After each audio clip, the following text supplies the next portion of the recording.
Hello and welcome to my first video for the Andrew Huang monthly course. I didn't have a lot of time today, but I did make it through the beginnings of the first project where we're intended to make a chord progression. So you can hear that here. The chord progression is basically a 4-bar repeated with a variation. It's fairly simple. I just messed around with different sounds and different chords for a long time till I found this. And the sound itself comes from Spitfire Labs, from the Opia pack.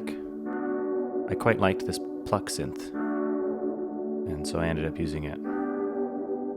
I'm also running it through an auto filter, and I've got it hooked up to an LFO, both the resonance and frequency. So that's giving a bit of a wahing effect, and it's one measure long, so we're kind of getting a pullback and then a increase on each chord itself. And then I'll turn on this saturator, just warm it up a little bit more. And so now we have kind of a warm sound. I'm also running that into a reverb here, so we can just solo the reverb, kind of giving a really big but very soft reverb. And then I'm also running it through basic vinyl just for a little bit of a vintage sound. Just thought I'd try it. It's not adding a whole lot. There's a tiny bit of crackle in there as well. And then I did, at the very end here, decide to do some playing around with some lead lines, some harmonies, and some melodies, I should say. And so we'll listen to that here when it comes around.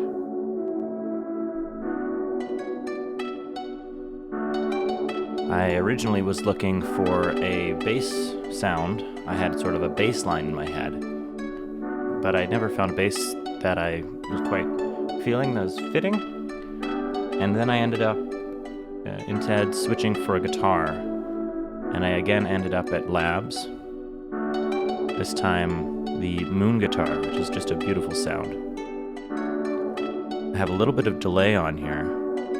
You can hear that. Not a whole lot. We'll just make it fully wet. So it's actually quite fast. All it's really doing is filling out the sound. And then I'm running it through a little bit of a compressor to get rid of some of the hard plucking sounds. And again, in the EQ, I'm just lowering out a little bit of that pluck.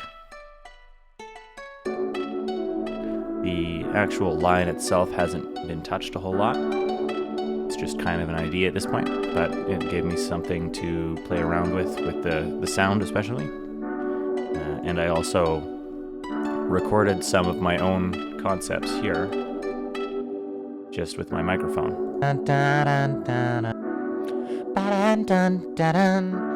We won't listen to too much of that, but you get the idea. So that's how I sometimes will just scratch down ideas that I know I won't be able to get down on the keyboard right away.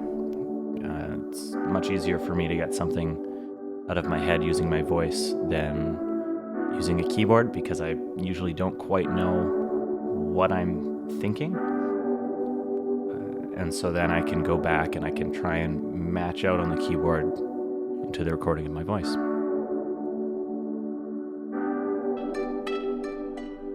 Thanks for watching.